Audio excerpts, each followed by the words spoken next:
Y'all got my schedule from yesterday. I posted the The Venezuelan Blackboard. crisis is moving relentlessly. So when's your final exam? Tomorrow. So you'll be getting the practice exam after class today. Should be in your email inbox, but it's also posted to Blackboard, so it should be in both spots. So come prepared to talk to Grant tonight at 7 in our room. So Grant at 7 p.m. for a review session.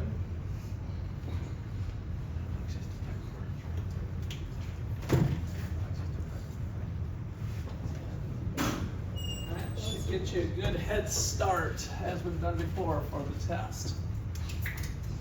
All right, so we're going to wrap up a few more things here. So on your papers, what is economic freedom?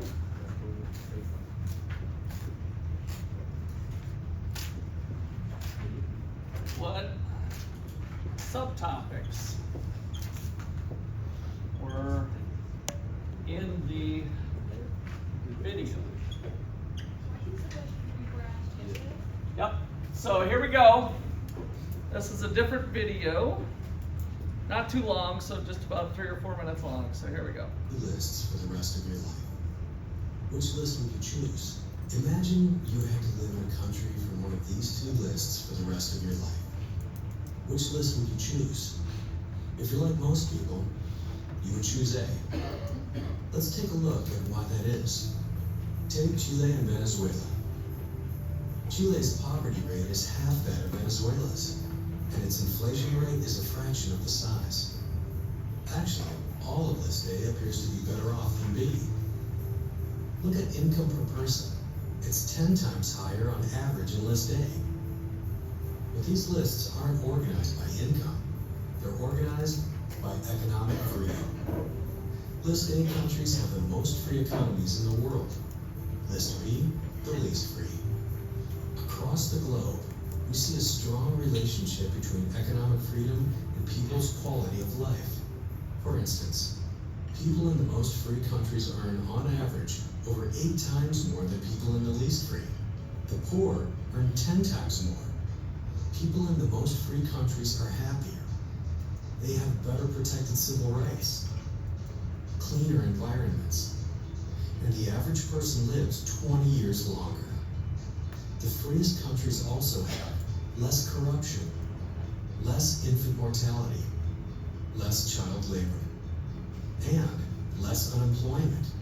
So if you care about improving people's lives, then you really care about economic freedom. And having economic freedom means your property is protected under an impartial rule of law. You're free to trade with others for what you need and want. Your money keeps its value because your national currency is stable. And government stays small relative to the size of the economy. For years, the U.S. was among the world leaders in economic freedom. But over the last decade, the U.S.'s ranking fell, and it's projected to keep falling. The question is, will our quality of life fall with it? If you like this video and want to join us... All right. So that's an old video, by the way, from 2008 even. So give yourself a little minute here. What is economic freedom? That one, I like that video, kind of showed the what is economic freedom was at the tail end of the video, right? And the subtopics were at the beginning.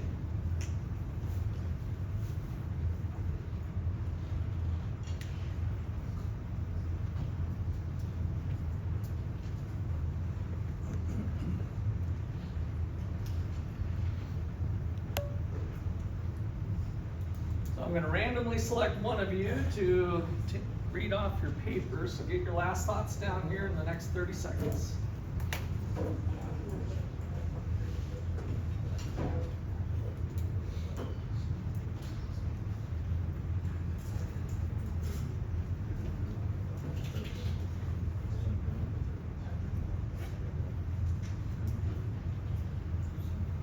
Okay, Jesse, how about a number between 7 and 13? 11. 1, 2, 3, 4, 5, 6, 7, 8, 9, 10, 11. Justin, let me see your paper here. All right, what is economic freedom? Property is protected by impartial law, allowing you, to trade freely. Okay, so yeah, that was one of the concepts there. So economic freedom, what else do we got here? What did you have, Tucker? Property is protected by law, money keeps its value, and open market trade. Okay, good. I like that you listed at least 3 of the 5 things, right? So it turns out this economic freedom stuff is kind of complex. It's not just about being free to trade or whatever, to do whatever you want. There's the sound money, the size of government, rules and regulations, right? So there's those 5 areas is really how we define. So when you guys do your paper, the what is economic freedom is more on what does it mean for an individual to be economically free based on those 5 areas. And then what do you guys have for subtopics in this one? I think there was a couple new ones, but even if you had some repeats, that's fine. I had income, less corruption, less unemployment, and longer life. Yeah, corruption I think was maybe a new one that we didn't see in some of the other ones. So corruption, unemployment, and income. Good. What else? Madison? Oh, I thought you were kind of raising your hand. I had happiness, life expectancy. Happiness, life expectancy. Justin? Yeah, like the same. More, one that they say is like more economic freedom equals better quality of life. Better quality of life, yes. So all of those things kind of make up quality of life type issues, and that's why maybe we see some of the happiness figures. So for your sidewalk chalk, you know, you can pick whatever subtopic you wrote about, and then maybe come up with a little ad that says whatever thing you thought was good relative to the subtopic. And remember to look at your syllabus to see which one that it needs to stay like economic freedom somewhere on the ad that you create. Yeah.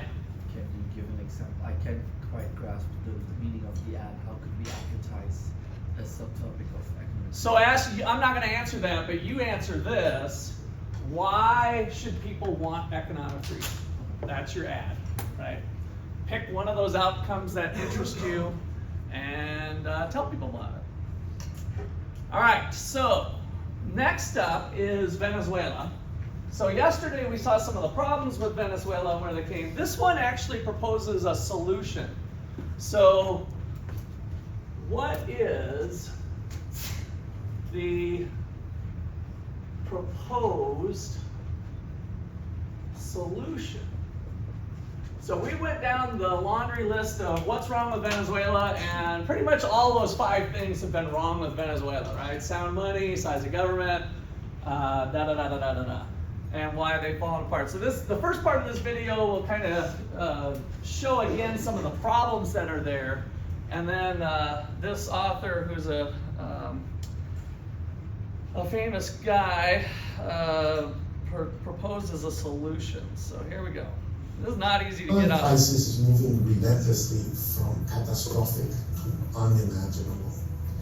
The level of misery, hunger, human suffering, and economic destruction has reached a point where the international community must rethink how it can help.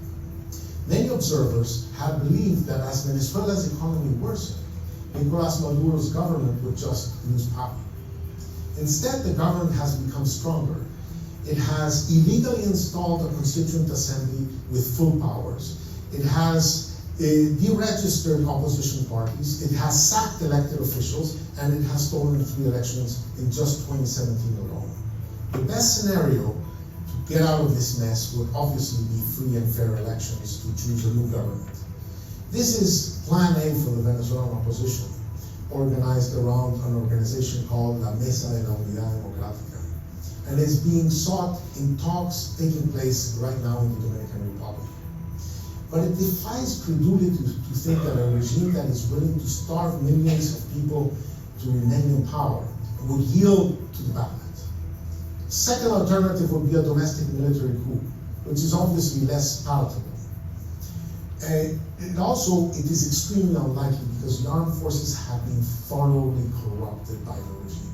Third alternative is these targeted sanctions that have been put on the table and are being implemented.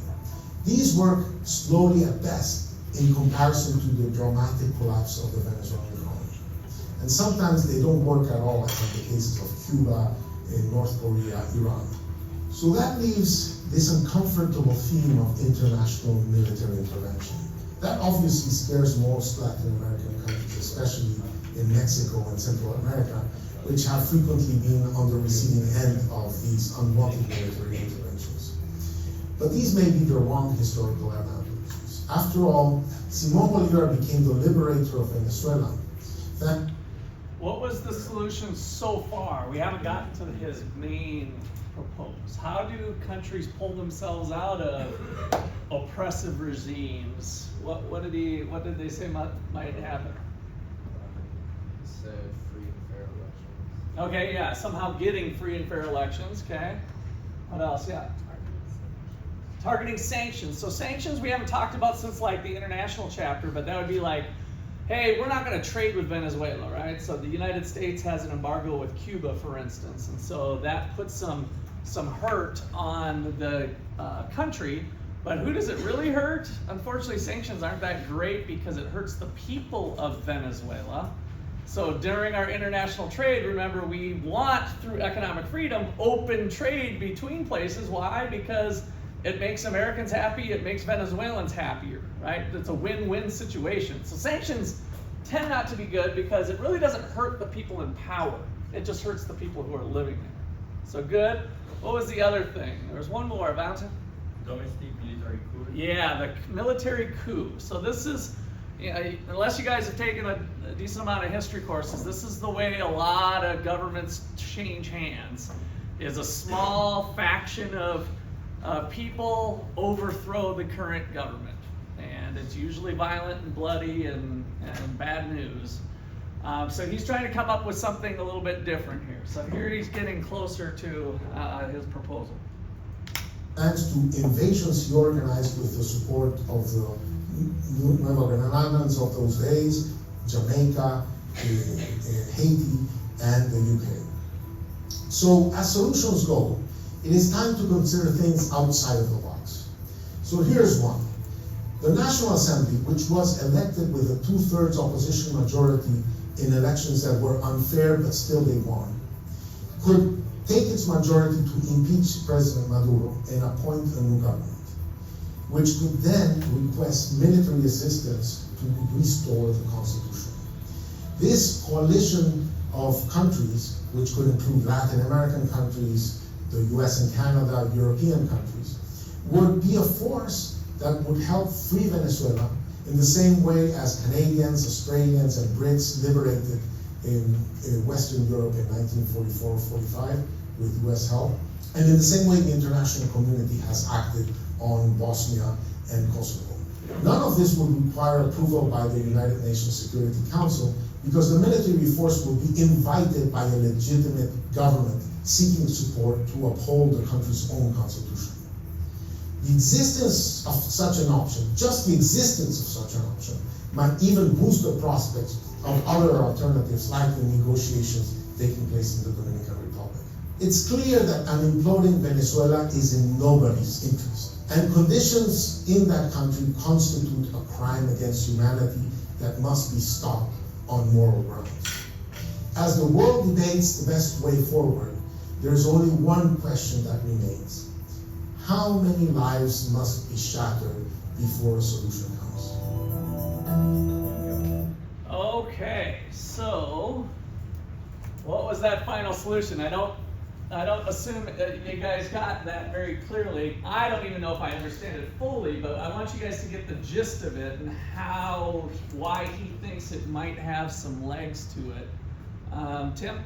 So that the government changes itself from within, which basically means that one part of the government wants to not overthrow the president and then request military support from outside, and because the military support is invited by a legitimate government, it will not be harmful. It will maybe even support future traders.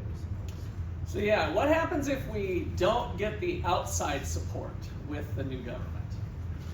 Madison? The government's already corrupt. Yeah, the government, usually it's a corrupt system replaces a new corrupt system that might look, act, and breathe a little bit differently, and maybe it'll be successful for a little while, but eventually it tends to deteriorate. It's been the pattern in many countries in Africa and South America, time and time again. And so his thought was, if we have these outsiders be part of, let's just say, the checks and balances, right? That the new leadership agrees to have that to restore the Constitution, which is known as, in general, as the rule of law rather than the rule of man, right? So the problem with many of these countries is that whoever the leader is, whatever they say is the law. Like Maduro getting rid of the people who are against him, right? So let's just change the law and let's get rid of fair elections, essentially, or whatever. But changing different things on how the decisions are made within the country, and so it's basically just rule of a king, if you will. If you go back to the days of the king and the queen, if rulers are able to do that. And so the idea of rule of law is what's been persisting. You know, the United States experiment back in 1776 was the first of its kind, really, around the world, to have a document that goes through, and then different leaders come in, but the document stays the same about how the country's supposed to be ran. And now that's morphed over time. You know, there's disputes on, well, it should be a malleable document and we should be able to make amendments and changes and whatever. But the danger is having something that's too much change or too volatile over time, where you don't have the stability that we need for economic freedom to really take root and get the benefits that we observe around the world by looking at places with more economic freedom. Okay, questions or comments? Jesse? I'm not sure this would work, purely because I'm not actually sure they would do it. Because if you invite foreign military aid, especially to a place like Venezuela, but oil, I guess the fear is you might become a puppet to whichever state helps you out. Well, I think that was the idea of the combination of states. Yeah, I mean, it's still an unknown of whether this is definitely a proposal, which hasn't gone through, by the way. I don't remember the timing of this video, but the idea, this was from 6 years ago, trying to fix this crisis. And so they're not in much better shape now than they were. There's a little less violence on the streets, is my understanding. And I've had some close friends and economics associates that were from Venezuela that were very emotional about this. This is their family living back home under these circumstances. And so economic freedom was very personal for them as they told the story of what's happening. But those are some ideas. So the idea, what I wanted to get out of this video was the idea of somehow being able to set up a constitution where we take it out of the rule by man and we put it into the rule of law. Easier said than done.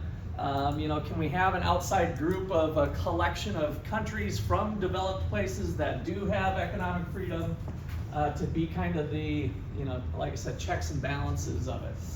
So that's the hope anyway. All right, so let's see, what else do we got going on here today? Let's see, I think I'll start here.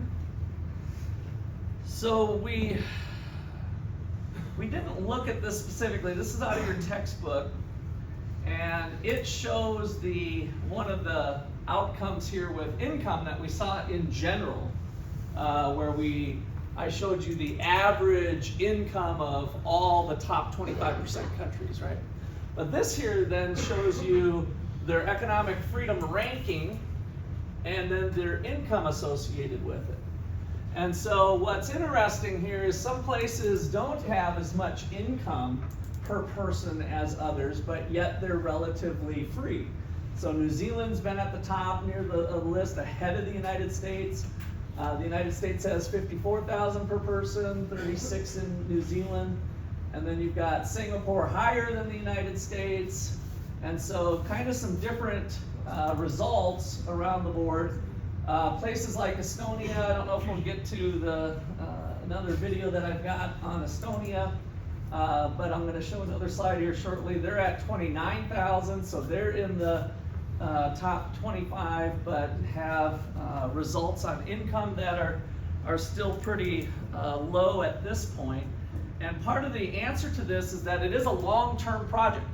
It's going to take a while for people to start to build wealth through economic freedom, through exchanges. It's kind of a plan that takes a while to take root. And so even if countries do have plans in place and documents in place that support economic freedom, it's going to take a while for them to catch up maybe to the United States. The United States continues to grow. We saw, even though it was a little bit lousy here, this last report of 1.6%, I think it was, of GDP growth, it was still positive. So in order for a country like Estonia to catch up, they would have to have something higher than that to catch up to the United States, right? And here they're halfway there, which is a long ways to go at 29,000. So as these guys, let's say, increase growth to 4% and the United States stays at 2%, we'll start to see some growth over time, but it's going to take a while if we look at the rule of 70. So the growth rate rule, and you guys put this in your regular notes here, this how long will it take Estonia at 4% growth to catch up to the USA at 2% growth in per capita income. So we're thinking long term, we're thinking, well, if Estonia keeps down the path of freedom and they have growth rates that are stronger than the United States, then eventually they would catch up. But how long is that going to take? Well, if the United States, so here's the USA, if we're currently at 2% growth, and we're currently at 54,000, this is a little bit older data, but we'll just run with what's here. So we're at 54,000. It's going to take 35 years, as we did before. 70 divided by 2 is 35 years to grow to 108,000. So if we're at 54,000, we're going to grow to 108,000 per person in 35 years using the rule of 70 that we covered in this chapter earlier. I think we just did that yesterday. For Estonia, they're at, let's call that 30,000, rounding up. So Estonia, if they are at 30,000 today, when do they double to 60,000? 17 and a half years. Good. You guys remember from last time, right? Now, the reason we got this here stacked up is that now we can say, well, how much ground are they making up, right? So this is over 35 years, so half of this is 17 and a half. So at 17 and a half, they are at 60,000.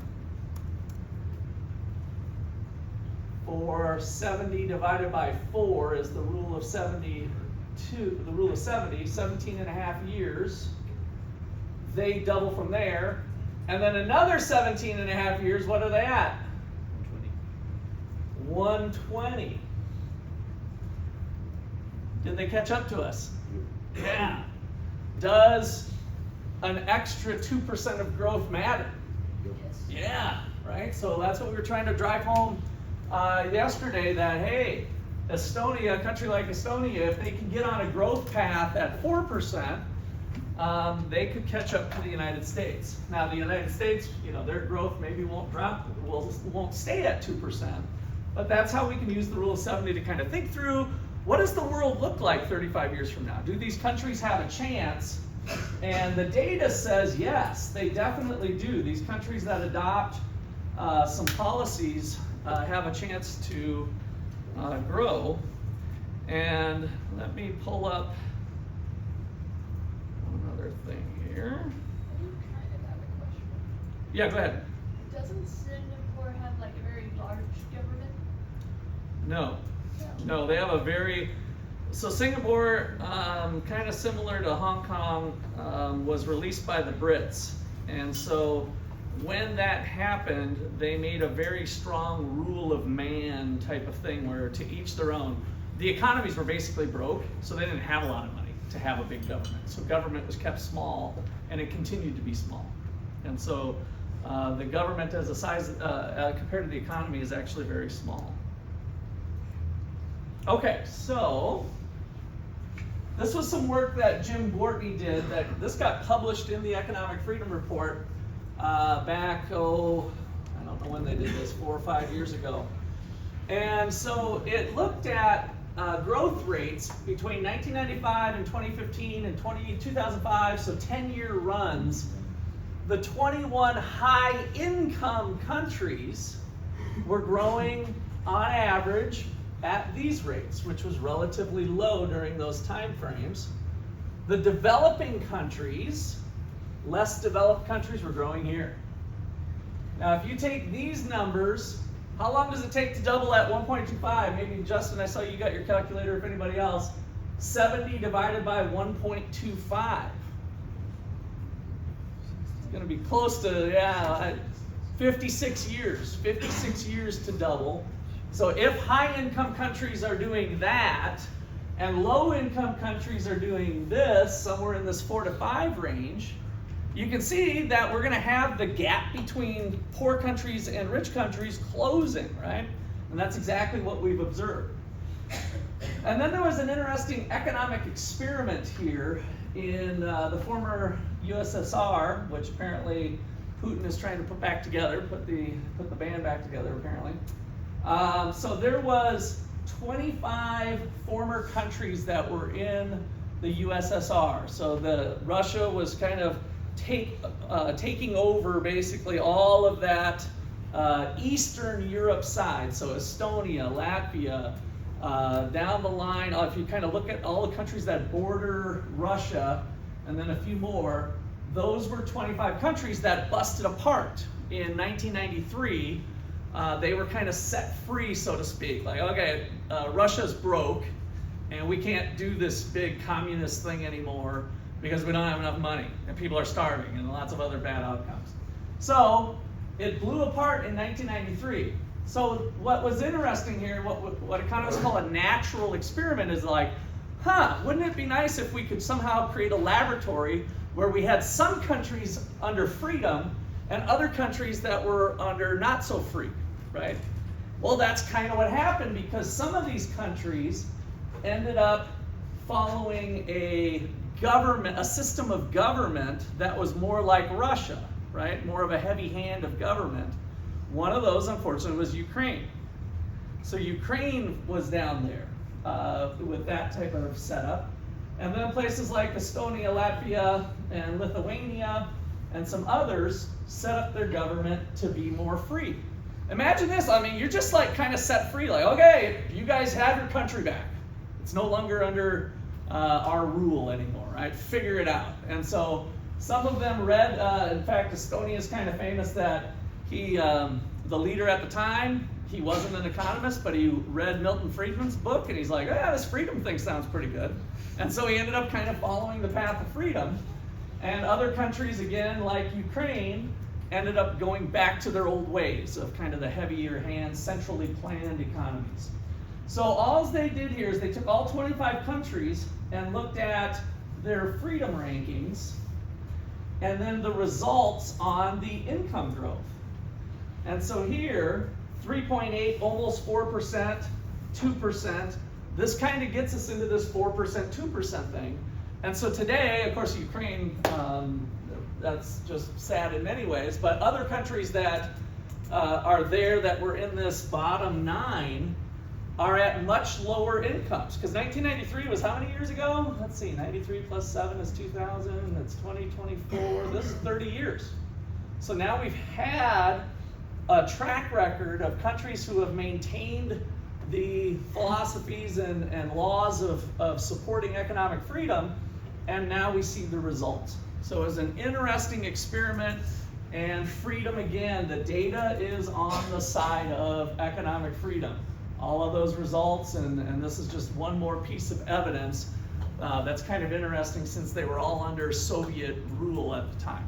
Tim? Is it more difficult for countries that are on a higher level to grow the GDP? Yeah, so Tim's question was, is it harder for countries that are at a higher level to like continue to grow it? You know, that's kind of an interesting question that people have struggled with. And so can you reach a point where you can't grow at that same rate anymore? I think the answer is probably no. But why we see slowdown, there's a famous economist named Mansur Olson that talks about the sclerosis of collective action. And I love that word, the sclerosis of collective action. And so as you become more prosperous, you start to be thinking, oh, well, we can run this better. Oh, freedom is dangerous. We don't want people getting hurt. Let's add rules and regulations and structure. And so I think, though, in my opinion, those are the things that will cause economies to slow slightly because we're mucking up, and maybe we have enough riches, you know, we're wealthy enough that we can afford to do that and still, you know, have pretty good outcomes, you know what I mean? So, but I think in general, in theory, that doesn't have to be the case, and I think part of what I'm saying is supported in what we see for Singapore and the United States, is that these countries have maintained higher levels of freedom systematically over 30 years, and they're at 87,000 in Singapore, and that can be driven by other things, but it's still substantially higher than some other places. So Could it also maybe be a lack of incentive to grow at the same rate, or a decrease in incentive? yeah, I think so. That's what I mean about we're feeling comfortable with life. We don't need as many material things, so then we get concerned with other social issues or something. So, which isn't necessarily bad, right? It's all about trade-offs. So, okay. Let's see, what else do I have on the agenda? Okay, so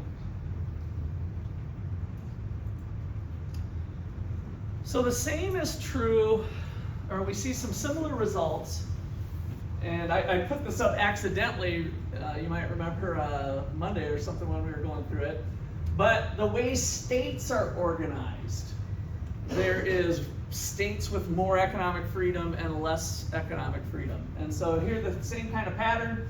My former state that I was raised in, the socialist state of Minnesota there. California, of course, is the poster child of big government, and New York kind of carries that flag as well. So different places will have higher tax rates, more regulations, you know, whatever, that sort of thing. I think in general we're pretty blessed around the United States. I have Alaska highlighted here because I gave a talk up in Alaska, and Alaska is one of the states that's lower on the state rating. And so then we can kind of look at, well, what are the outcomes there? Here's some most free, least free states. So these are the most free, top 10. Just kind of do this at a glance here. Bottom 10. And then here's the areas that are being measured. Now, when we measure states, we don't have to do the sound money, right? Because the money part, inflation, is the whole country. So those areas are consistent across all of the states. So those don't even get measured. So what we're looking at is more state level changes in terms of different states can have different tax rates for the state, and wage laws. Minimum wage is kind of a big thing nowadays being changed from state to state. I'm just kind of buzzing through, but here's one of the results we get with income across the states. Now that's all of with North America, but we see kind of the similar pattern we did before. And then we can do it at the county level. So here in Franklin County, we are right here in Kansas. I think where this bottom square is Franklin County. How does our county compare to counties in Phoenix, where we have another campus, or in Wisconsin, where we have another campus, right? And so you can go county to county. There's local laws that some of them support freedom more than others. And so one of the results that I just wanted to share before we get into our last video here is there's data that show people are leaving less free areas and moving to more free areas. So the migration of people looks to be correlated with the amount of freedom. And so some of our great cities of history in the United States were also cities that weren't very free. And so what happened is we see migration where these cities, my son is living in Cleveland right now, and by the way, it makes it really nice actually for Cleveland freeways, because it was built at the time when it was 70,000 in 1970, they built the town to be 3 million, and now it's like 1 million or less is the current population. This is Cleveland proper. But we see the town shrinking, which means no congestion, no traffic like you see in LA or something else, or some other busier places. So people moving out of those metropolitan areas into other places where we've seen the more free areas, population growing. That's where the jobs are, entrepreneurship, blah, blah, blah, right? So it kind of all hopefully starts to come together on some of these outcomes getting results like this. All right, so let's get on to our other video here. So for this video, we're actually doing the Keynes and Hayek. There's a part 2. You guys saw one of them. And so I will tell you part of this is going to be on your finals. So pay attention, take some notes. What I want you to do is look at what does bottom up and top down. Feel as if you're free from allergies and gravity. Live Claritin Clear. I was 17 years old when I took a home in a small farm. Must be a popular video to make their money. Okay, so for this one on your papers that you'll turn in,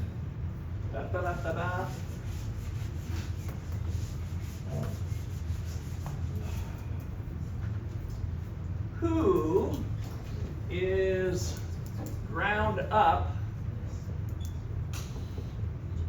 Who is bottom down?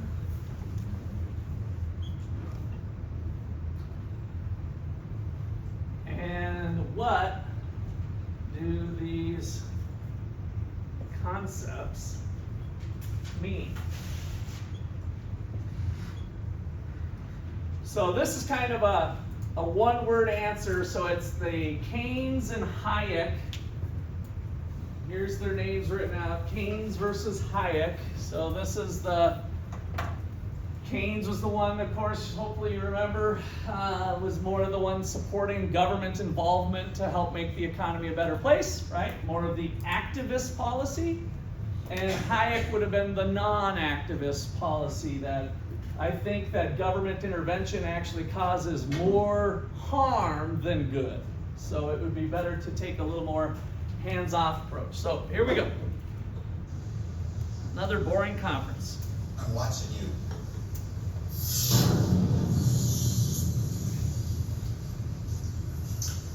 Lord Keynes, wow, it's such an honor. Indeed, sir. Please, just go right on through.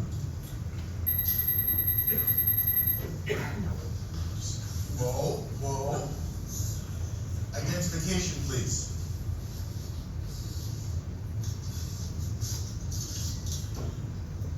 Here, no, Hayek, like high explosives. High explosives. We have a 1066 HQ. I repeat, we have a 1066. Copy that, Mike. Go to machine 66. That's just an example of advertisement.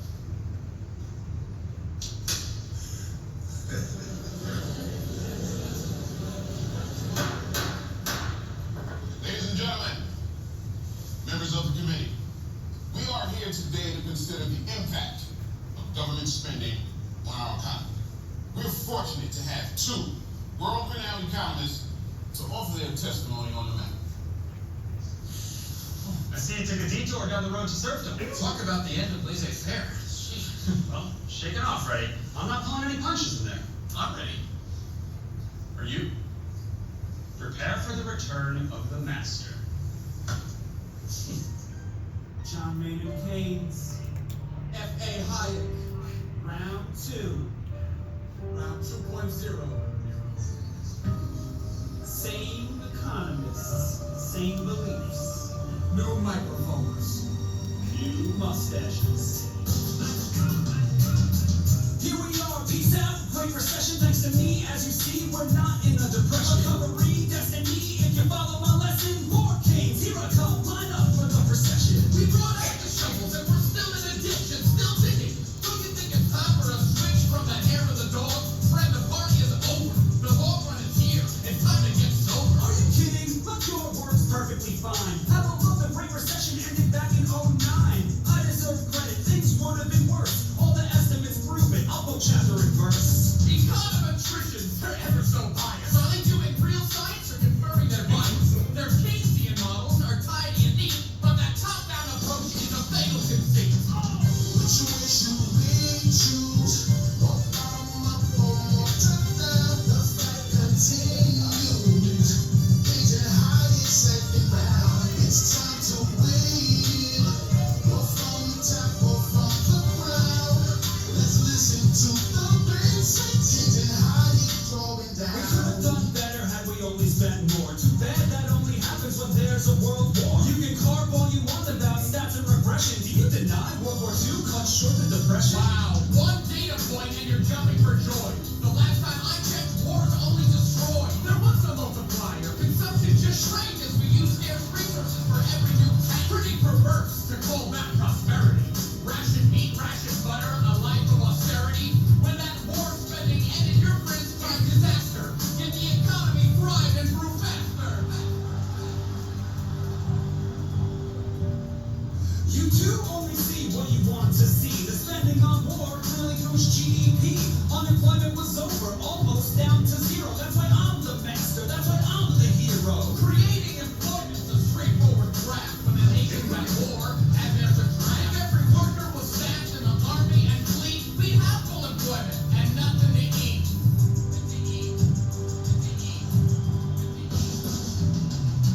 Which way should we choose? What bottom up or more top down? The fight continues. Agent Hyde second round. It's time to win. Or from the top or from the ground.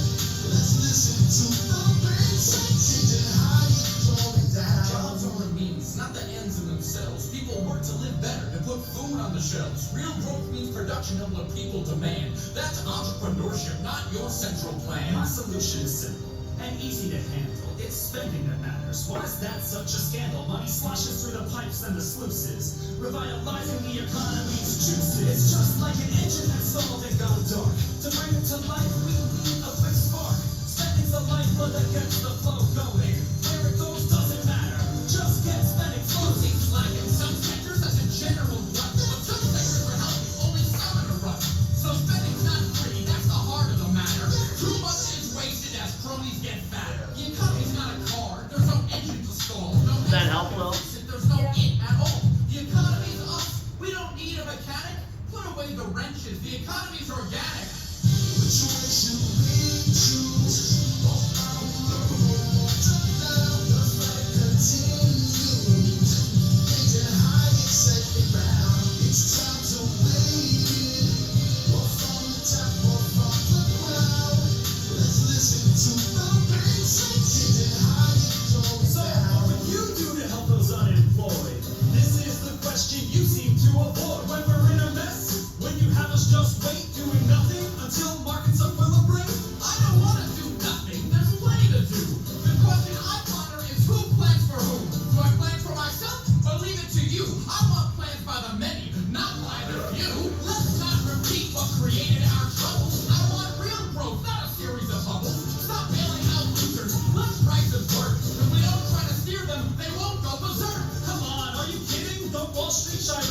challenge your worldview of self-regulation? Even you must admit that the lesson we've learned is more oversight's needed, or else we'll get burned. Oversight? The government's long been in bed with those false reading texts and the burdens that they bled.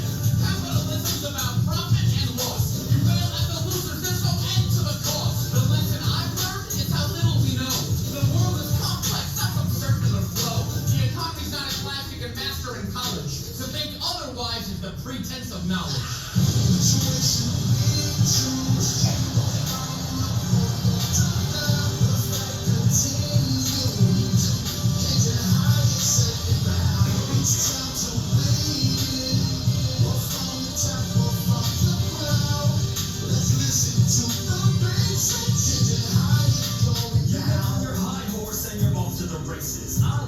World on a case-by-case basis. When people are suffering, I'll roll up my sleeves and do what I can to cure our disease. The future's uncertain, our outlooks are frail. That's why free markets are so prone to fail. In a volatile world, we need more discretion, so state intervention can counter depression. People aren't chessmen you move on a board at your whim, their dreams and desires ignored. With political incentives, discretion's a joke. Those dials are twisting, just mirrors and smoke. We need stable rules and real market prices, so prosperity emerges and cuts short the crisis. Give us a chance so we can discover the most valuable ways to serve one another.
All right. So there's our video. Get your final answers down here. What does the concept of taking a bottom-up approach to running the country versus a top-down approach to running the country in general? Who was the bottom-up person? Hayek. Yes. So Hayek is the bottom-up, Keynes is the top-down. And what do those concepts mean? Put your first name, last name on it, and that is a wrap. We'll see you tomorrow.